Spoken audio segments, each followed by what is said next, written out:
এই বাবু, তোকে আমি কতবার বললাম চুলটা একটু আঁচড়া, চুলটা একটু আঁচড়া। হ্যাঁ, চুলটাতে অবস্থা দেখেছিস, চুলটার অবস্থা। এই চল তো, তোর চুল কেটেই দেবো, চল। ধর তো, ধর একটা চিরকুট ধর, ধর। তুই যেটা ধরবি আমি সেটাই কেটে দেবো। হ্যাঁ সেইটাই। আচ্ছা, আমার 3টে হ্যাঁ, স্টাইলিশ হেয়ার কাট। তুই টাকলাটা কেন ধরলি না? দেখি, টাকলাটা ধরতি। বয়েস কাট টাকলা। এই না, আমি স্টাইলিশ করব। চল তোকে পার্লারে নিয়ে যাবো, চুল কোনো সময় বাঁধবে না, তেল দেবে না, দে চল, চুল আজকে কেটেই দেবো, চল।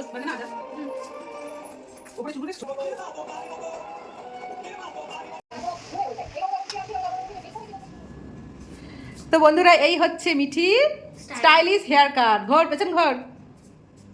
তো কেমন হয়েছে আর মিঠিকে কেমন লাগছে এই হেয়ার কাটে অবশ্যই কমেন্ট করে জানিও। তোর ভালো লাগছে? এইটুকু চুল আমার। তোর ভালো লাগছে? বল আগে সেটা হ্যাঁ। কেমন লাগছে বন্ধুরা, কমেন্ট করে জানাবে কিন্তু অবশ্যই।